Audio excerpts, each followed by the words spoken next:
Travis Wayne Goodsell. Book of Mormon, 1 Nephi, chapter 1, verse 2. Learning of the Jews, language of the Egyptians. This means pre-Babylonian Israelites who were living in Judah, who were under Egyptian control. They were never an independent nation. King David is the 18th dynasty pharaohs, the David Moseses.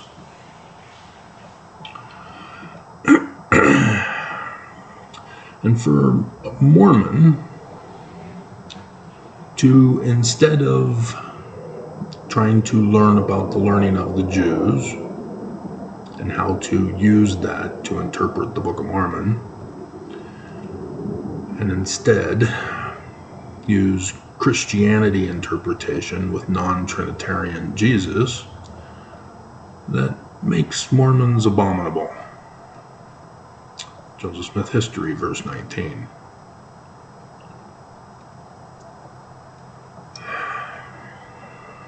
It is an utter betrayal of Joseph Smith and the Book of Mormon.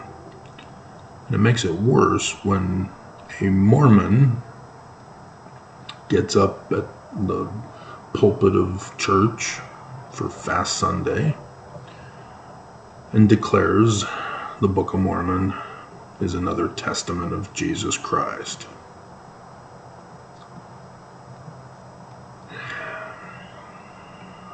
What happened? Who screwed up the Book of Mormon?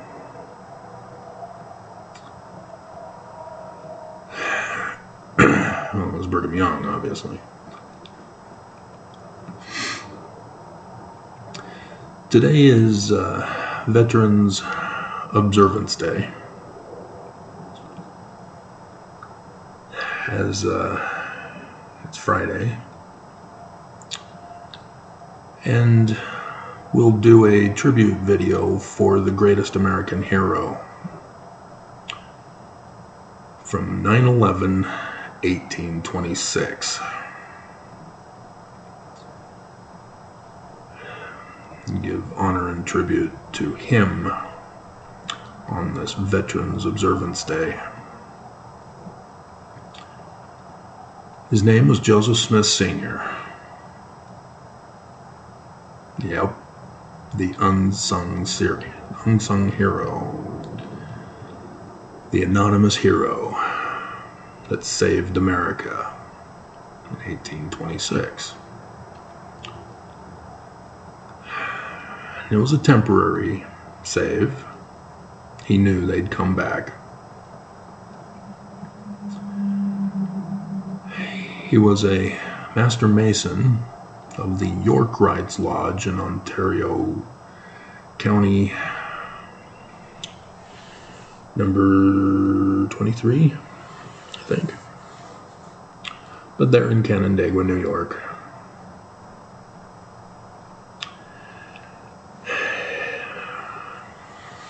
He was just a normal man, American citizen. In Vermont, he had learned about Jewish Kabbalah and knew of the prophecies of the Bible for the latter days. And as a Yorkite, he knew about the Knights Templar and the lore of the Knights Templar. About Egyptian gold treasure plates, the Holy Grail, which is the bloodline of the latter-day Christ, a descendant of King David, thus a Solomon, King Solomon. And thus they knew of the 18th dynasty of Egypt and the name Emmanuel from Isaiah, the sun god of the Egyptians at noonday. not God with us. Dear God.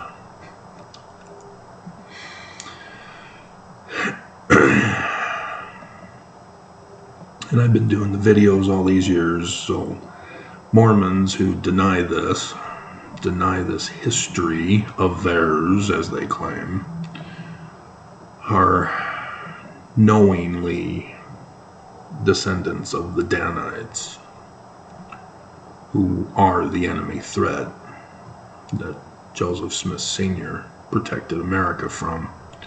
They were known as the Illuminati and had infiltrated the Scottish Rites Freemasonry, the 33 degrees.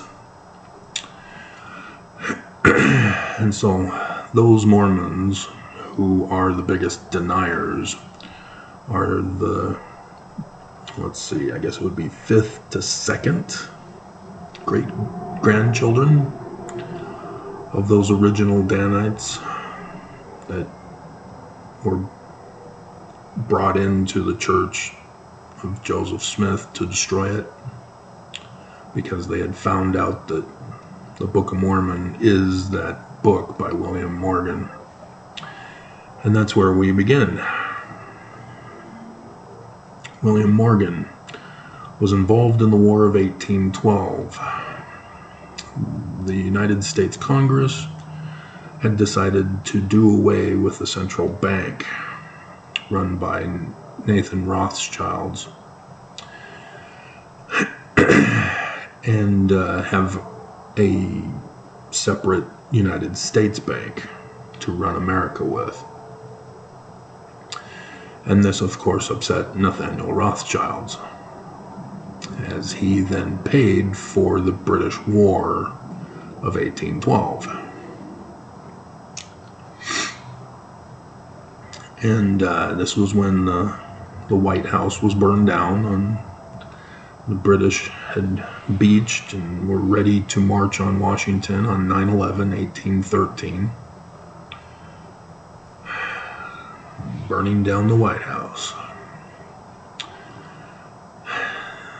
They were unhappy with America deciding to declare independence from King Charles and doing away with a monarchy and establishing a constitutional republic, not a democracy. And so, yeah, there were enemies still in America and from Europe, from Britain, who were not happy with this and plotted to destroy America and return it to a monarchy. And they used as their plot the Bible.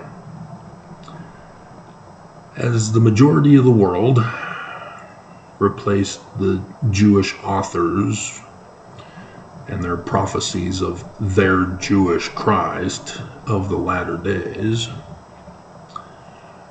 with literal history interpretation, that the Christian Jesus now was a real person in the Roman period time, even though he's not real as Trinitarian. But the majority of the world believes this. And so as a result, they do not see the prophecies that contain the dates for when the prophecies of the latter days are to occur. And it helped to have a redactor of the author of the Jewish author of the book of Matthew, in which he says, "No man knows the day or the hour." We do know the day and the hour. It's right there. You just got to remove your Christian interpretation goggles and use the learning of the Jews goggles. And there it is, magically appears. And so this enemy knew this about the Bible.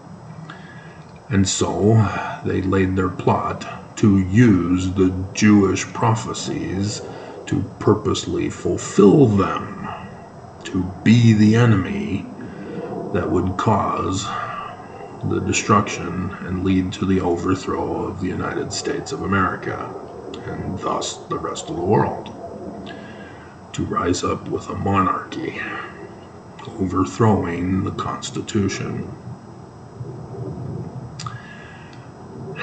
And William Morgan found out about this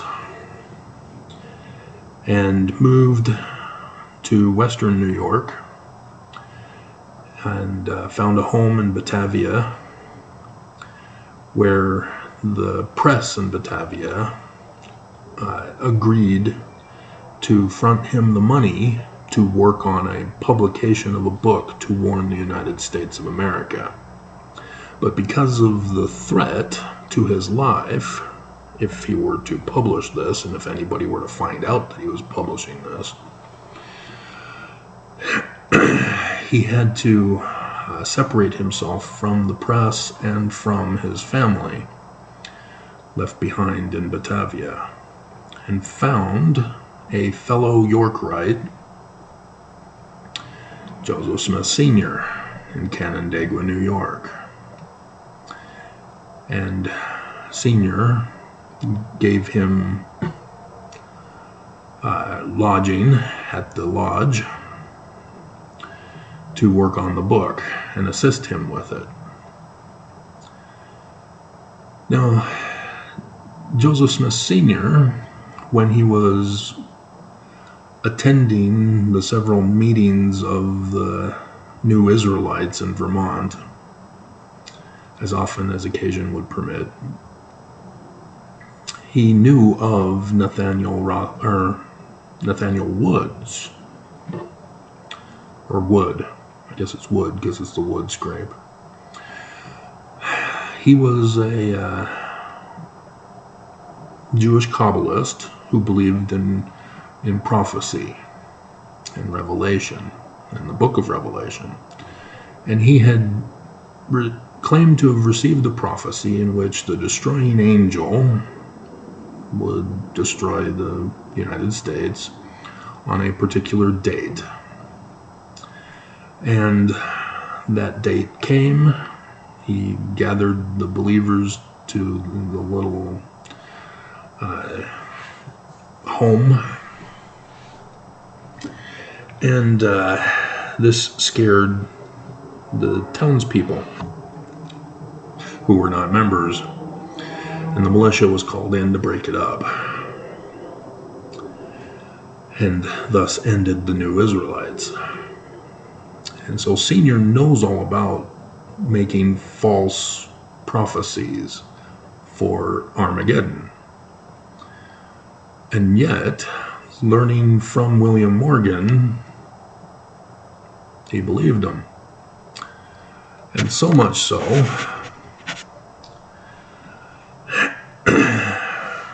that he now, as a master mason, had a duty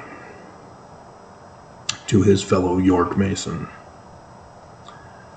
to make sure that the book gets published and to protect the United States of America.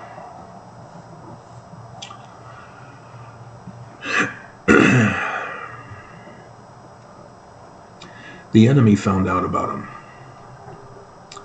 and had him arrested. And so on 9/11/1826, Joseph Smith Sr. Needed to save William Morgan's life. And so he had him transferred up into Canada, where there was an incident with Thomas Monroe, and we're still not sure exactly what happened there, as William Morgan's clothes was on Thomas Monroe's body, as his wife testified that that was her husband, not William Morgan. And so a sheriff hired a tracker to find out what happened, and tracked him up into Canada, where it was learned that William Morgan was given the opportunity to stay there or to be transferred to the east coast of the United States and board a ship and escape that way, which is the way he chose.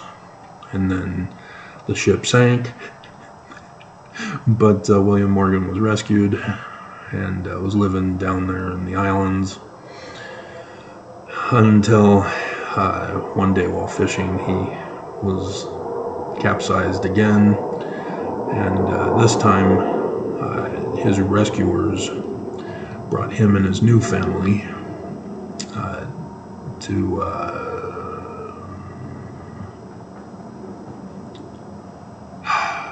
one of the Central American locations, where he then established a banana plantation that traded with certain ports in the United States that were run and operated by York Rites Masons.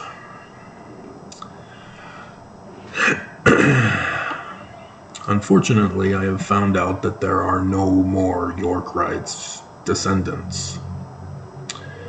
There may be people who are in a York Rites Masonry, but they're not from the pre-9/11 1826 Masonry. They know nothing of any of that. And I had put out the call to find out if there were any survivors, and there aren't. So apparently we've got some vocal people outside. I hope that language does not interfere with this video, as the other night a guy came wandering by and was yelling for a person, threatening to hurt her. That was weird.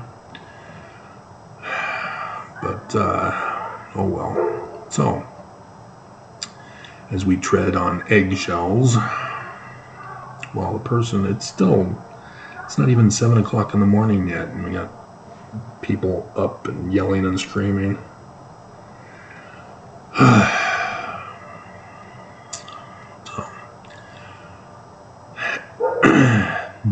Joseph Smith Sr. now had a duty to finish the publication of the book.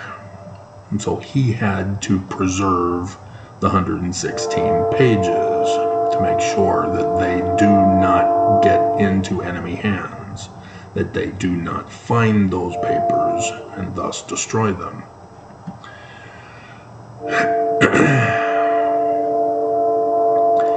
And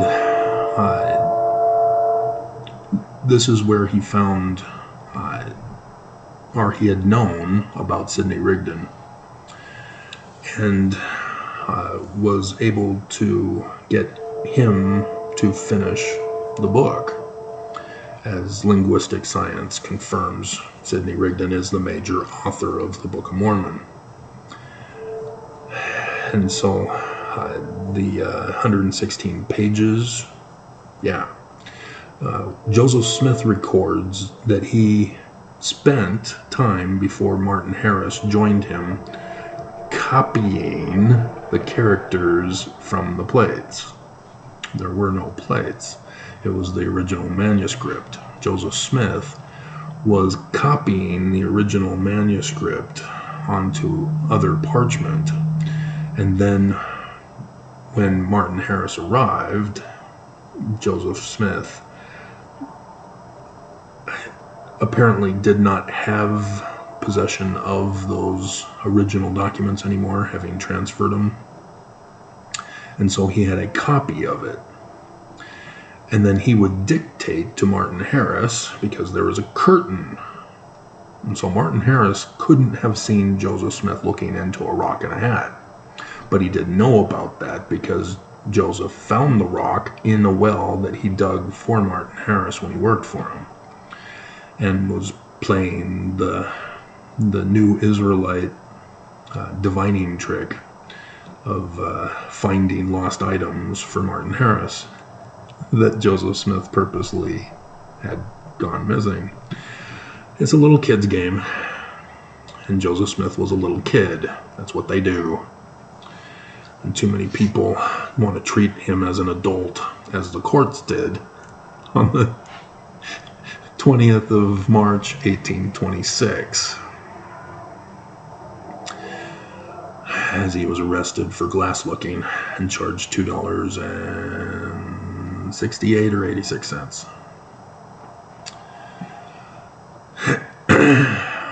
And so this was used to convince Martin Harris to help with the book, because Martin Harris would be the money man.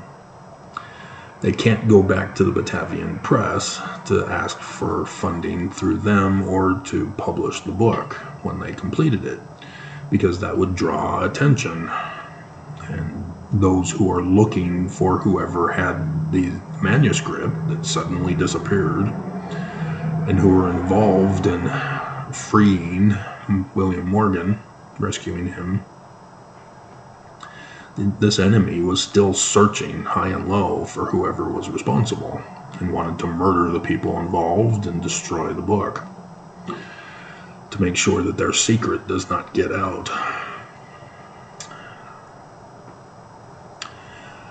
And so a newspaper reporter had learned of this incident and reported on it in his paper, and this caused a panic in the United States of America, as people were afraid of this enemy in America, and the ignorance of the reporter accused all Freemasonry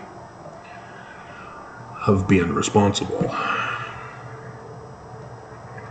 and did not understand. And that's good, because it gave further cover to Joseph Smith Sr., as nobody to this day have ever suspected him or connected him to William Morgan. When you look at William Morgan's Wikipedia page, you go down and you see possible connections to the Church of Jesus Christ of Latter-day Saints, as his widowed wife, who remarried, joined the church. And William Morgan was a part of the first wave of baptisms for the dead. That first batch. And that's as far as people know. Nobody but me has made the connection to Joseph Smith Sr. in Canandaigua, New York, where William Morgan was. And thus, nobody knows but me that it was Joseph Smith Sr. who had to rewrite the 116 pages.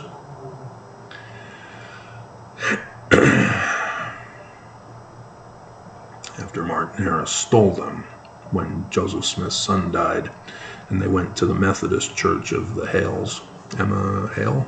Hale. The family Methodists. They're in Harmony, north of Pittsburgh.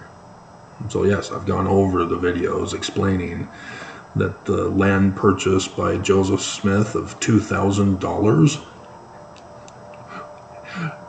that's the money to pay for the Book of Mormon, Joseph. What are you doing? Down there in Susquehanna River, which used to be, but was not, called Harmony anymore. This is what the church has been desperately covering up, because they know this.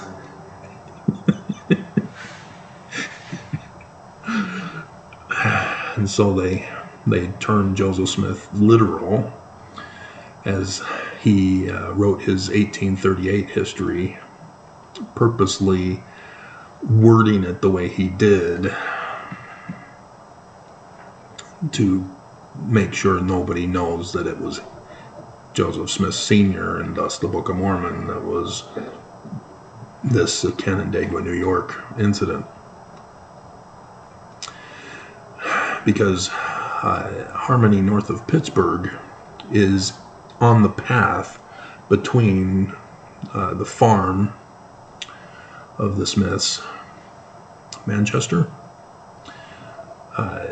and then Ohio, Kirtland, Ohio, well, close to Kirtland, where Sidney Rigdon was with his church. And so he had his preaching there in his church, and so in his off time he was working on the Book of Mormon. And he needed help, and that was Oliver Cowdery who was involved in helping with the book. And that's why when Oliver Cowdery left the church over a dispute over how to run the church, as Sidney Rigdon and Joseph Smith chose a path that Oliver Cowdery did not agree with, he then writes a pamphlet called Defense in 1839 and reveals the Danites had couped the church, but believes that it was Joseph Smith who was turned by Sidney Rigdon. Yeah, the Danites had lied to David Widmer, and David Widmer then spread those lies to Oliver Cowdery, and Oliver Cowdery believed that it was all true. Why would the Danites lie? And so he puts in his pamphlet that he never denies the divine authority of the Book of Mormon. He just wants to make it clear there were no plates.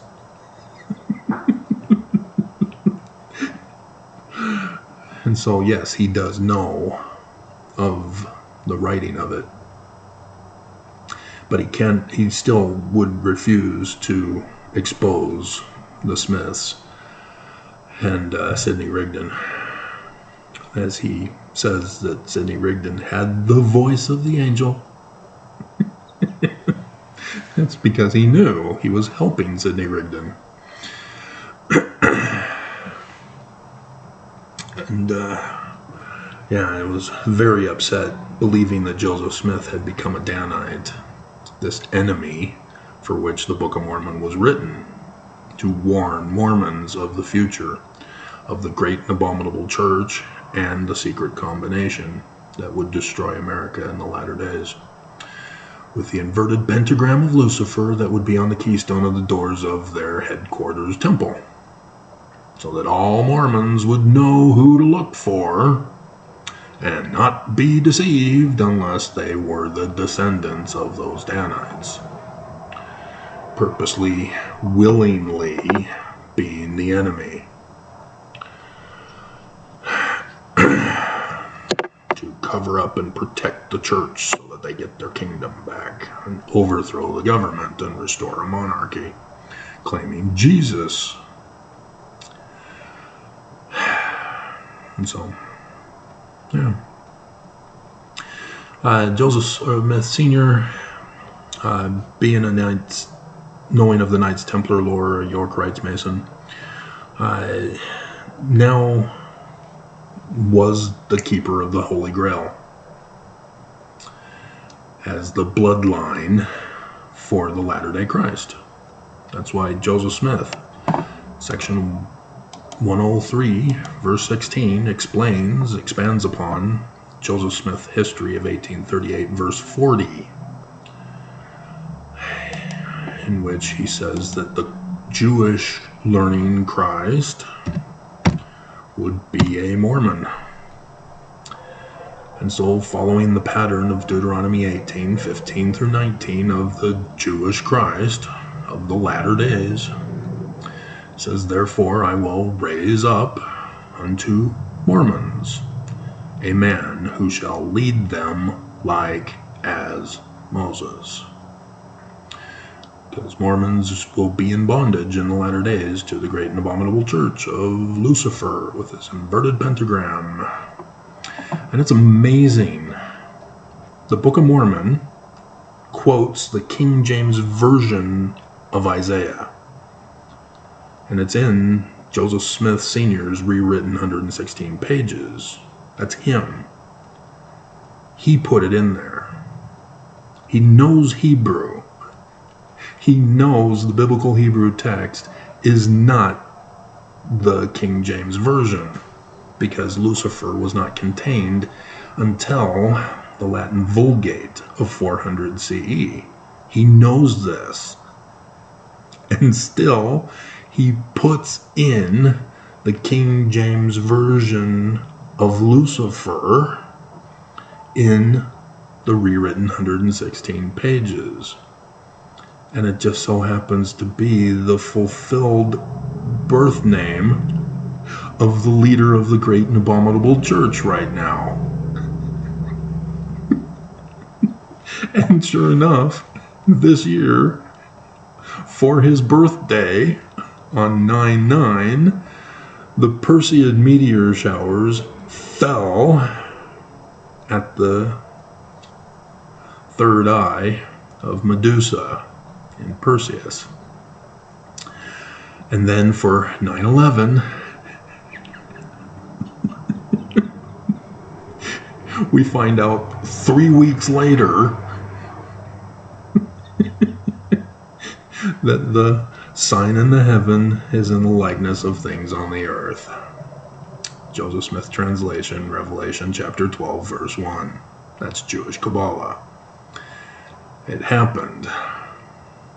This is just wild that he knew this.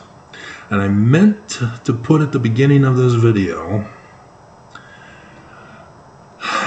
this morning,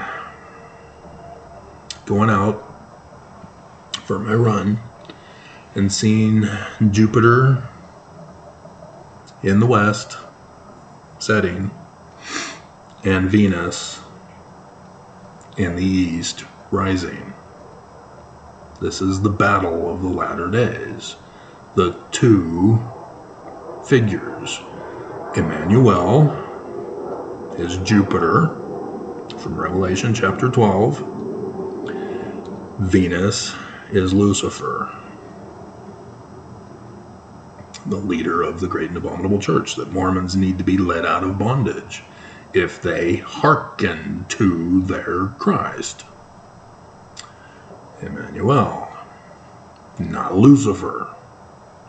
But Mormons still remain listening to Lucifer, as he hypnotized Mormons to think celestial, to replace everything in the Book of Mormon and Joseph Smith with Jesus.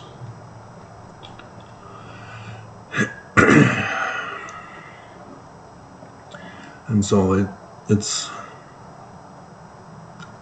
it should be an exciting time to realize the prophecies are being fulfilled in real time, that they're all true. But not a single Mormon, and thus Christian, sees it, because they've used Christian goggles to blind them of the truth of the original authors.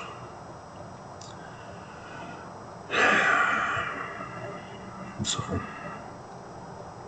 yeah, the people, when they panicked hearing the news of William Morgan from the news reporter, they burned down the majority of the Freemason lodges.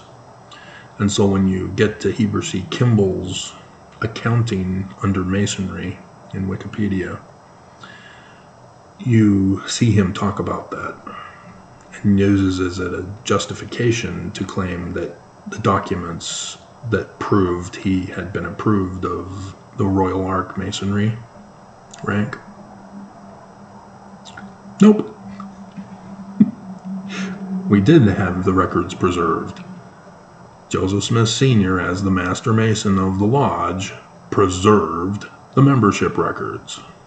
That's why we know he was the Master Mason at the time.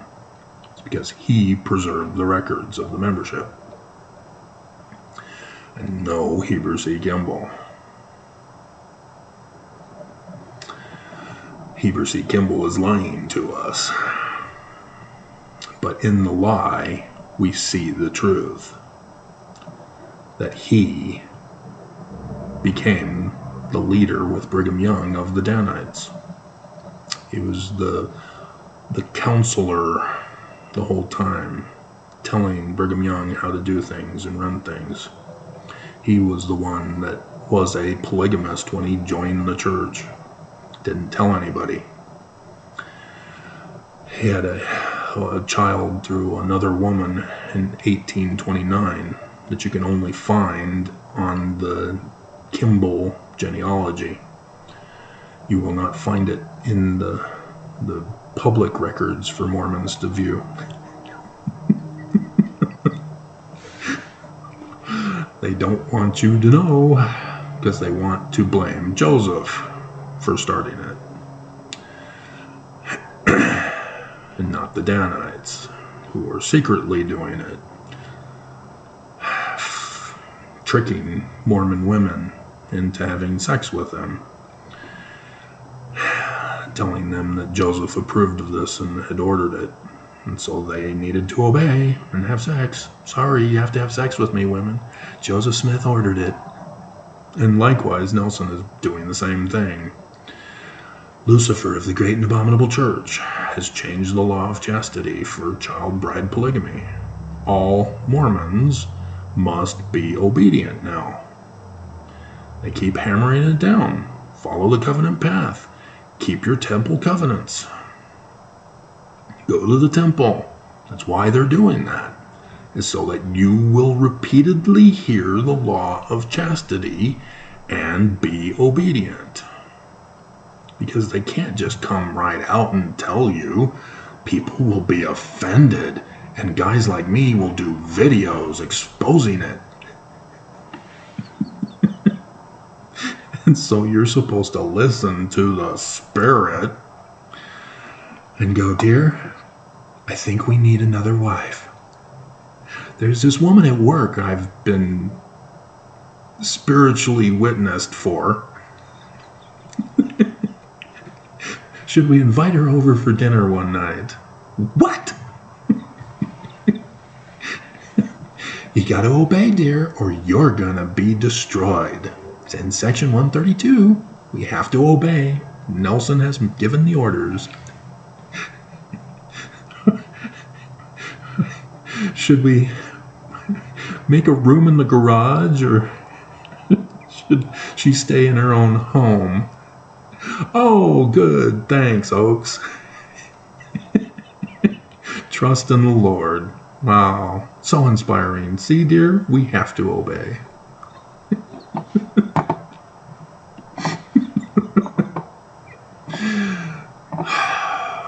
So, yeah. And so, how is the battle going then? Yeah, Mormons don't even believe any of this. The church has blinded them, and they remain in bondage, paying the tithing to be worthy, which is an extortion threat, a protection racket that Mormons go on missions as a pyramid scheme to recruit others to pay the church the tithing money. And they get mad at me. Church is true. God expects the money. It's criminal. Remember Article of Faith number 12? Yeah. But Section 119. Yeah, it's a forged document by Brigham Young. Go figure. Replacing Section 64, which was on 9/11. And so, yeah, I've been warning you about 9/11 in the Jewish calendar. And I am confident than the 9/11 that Lucifer fell on.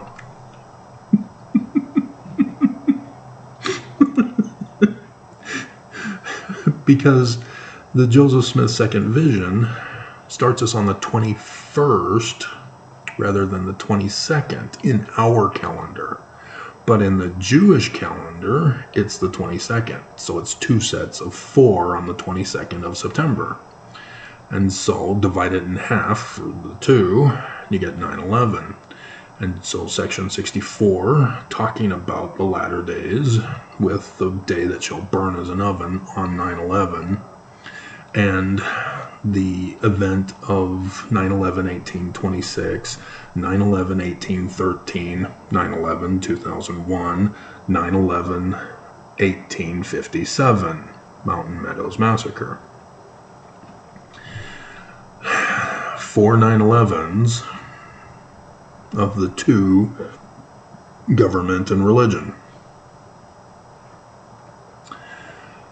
And so, yeah, I'm very concerned about Friday, the 11th of the 9th month in the Jewish calendar, as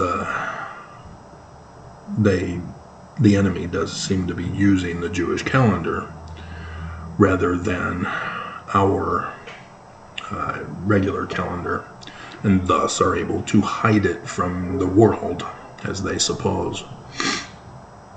And that's Black Friday after Thanksgiving, which Islam, which the church, I had found the picture of when Holland back in 2015 was visiting Islamic government leaders, just sharing the gospel of Jesus Christ from the Book of Mormon. That was the church's claims for all of it. And then 2021, Bednar was the Middle Eastern guy visiting Jordan and Amman and Egypt, not Israel. And then there was the one where Nelson had visited Israel but had to flee because of tensions rising. He wasn't there to speak to the Israeli leaders. He was there to do a Christian tour of Constantine's literal history gospels of the Jews. Now, to fool Mormons into believing the scriptures are literal history. But,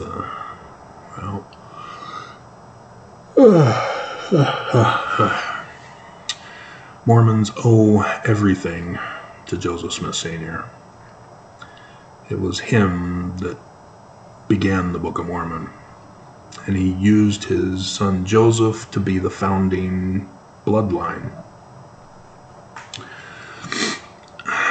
and knew that the enemy would find out and had a backup plan in case that was the case, and it was, because Heber C. Kimball was the one who reveals he knew about it. And so Hiram was the designated bloodline for the Latter-day Christ, as the two of them were the prophets, seers, and revelators. And Hiram was the patriarch, Joseph was the translator. And so the Latter-day Christ is the combination of both, so that Mormons will not be deceived and will know who to look for, because he will decipher Paleo-Hebrew and learning of the Egyptians in the language of the Egyptians, not what current Egyptologists claim as Egyptian, which is the learning of the Greeks from the Rosetta Stone in the language of the Egyptians. There's a big difference in translation. And all the Egyptologists do is, having deciphered the Rosetta Stone, they then apply that to all of Egyptian. No. You're reverse engineering and you're making errors and you're missing a lot of stuff. So many signs missing in the sign list as a result, because they don't know that those need to be translated. So you're looking for a Mormon who has deciphered Paleo-Hebrew and who has deciphered the learning of the Egyptians and the language of the Egyptians, who would be the fulfillment. This is the sign of the latter-day Jewish Christ, with the circle around it.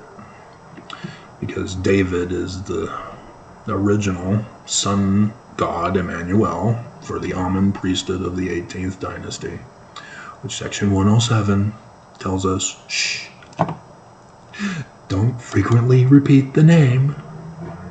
So notice Lucifer loves to repeat the name and condemn the name of Joseph's church, saying that Jesus is offended with it. Did you catch that? And so, to finish it off, to let you know that this is what it's all about, section 107 again, verse 91, Joseph Smith declares, "It is my duty as the president of the office of the high priesthood to preside over the whole church and to be the man like Moses, the Christ." The founding Christ of Mormonism is Joseph Smith, and through Hyrum Smith would be section 103, verse 16, who's also the one mighty and strong in section 85, if you're more familiar with that.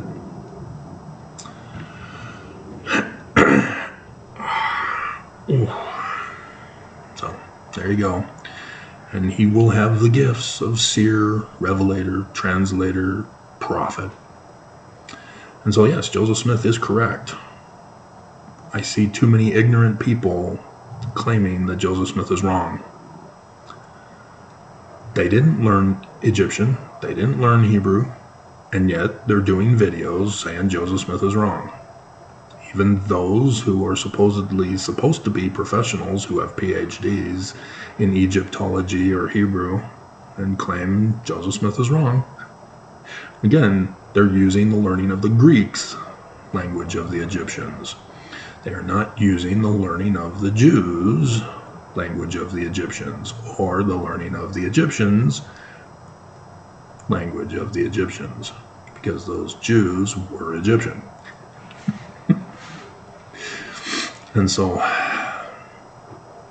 yeah, seer is Peter in Egyptian. Joseph Smith knew this, as he tells us in one of the Joseph Smith translations of the Gospels of "Upon this rock I will build my church.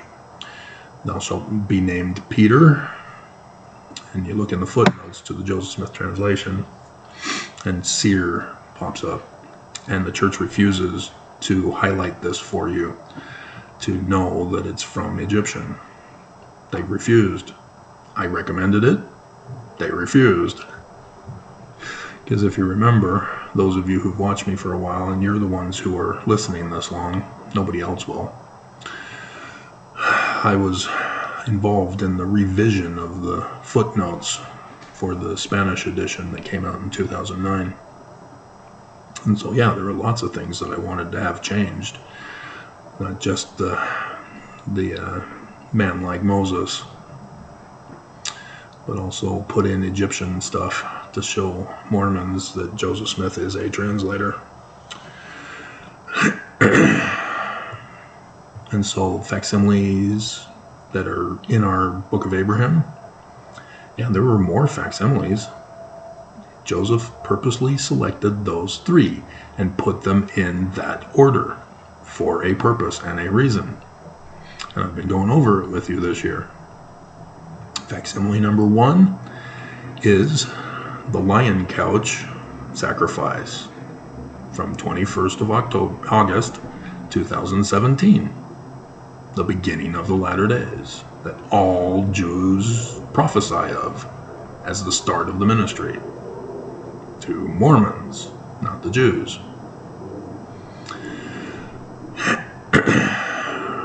And that was the solar eclipse that occurred then in the constellation of Leo at the star Regulus, the king star. And then facsimile number 2 has the ring around the sun for an annular eclipse, 14 October 2023. We just had it. That's why I was focused on it for you. That's the second day of darkness. And then the third day of darkness which Joseph Smith Sr. knew this too. If Joseph knew it, so did Sr., because Sr. taught it to Jr. And then the third one is the wedding supper feast of the Lamb from Revelation 19 and section 58. The white horse is where the sun will be when it eclipses on 8 April 2024. And Jupiter is the Lamb. And so in Aries is where Jupiter is. Or will be. He is now, but he's retrograding right now. And so these shadows of the eclipses for the 3 days of darkness of the latter days tell us not only when and where in space, but where on Earth, and form the crossroads of the sun god over the United States of America, and form the Paleo-Hebrew letter A, the first letter of the alphabet, and also the last letter with the final day of darkness that crossroads for the cross of Jesus, the Jewish Christ named Emmanuel instead. That's what they're prophesying about. Jesus being raised up on a cross has to do with the 3 days of darkness. Oh, there are 3 hours of darkness, and then was buried in a tomb for 3 days. Yeah, the Jews are being tricky. But Christianity has hidden all that from you, as you now believe it's literal history, and you change history to say that the Romans used crosses instead of poles. The Jewish author knew they used poles, because many of his family and friends were hung on those poles, and so purposely used a cross in his text. As all Jews during that time period would have known about that, and would have known, he would have been giving a clue, prophecy. So, yeah. Joseph Smith Sr. knew all this. He's the one that was involved in the Joseph Smith translation with Seer and with Revelation 12, putting verse 5 to the sign in the heaven, which is there in the Book of Mormon at the beginning. Joseph Smith Sr. did that. He knew about it. And so, despite the failure of Nathaniel Wood, Joseph Smith Sr., the man, he knew, thanks to William Morgan, and his knowledge of Jewish Kabbalah, as well as the York Rites, Knights Templar lore, all combined together to give us the Book of Mormon, and for Joseph Smith to give additional insight in the Doctrine and Covenants and the Joseph Smith history of 1838. And so, yeah, anything that supports this church, like the name of the church in section 115, and then the beginning of the publication of the 1838 Joseph Smith history, yeah, you know now that there are forged documents or forged insertions into the text, and so you can confirm this with the Joseph Smith papers, as I have been doing for you. It's all a fraud and a lie and a cover-up. So there it is, the unknown American veteran of whom I give tribute on this Veterans Observed Day.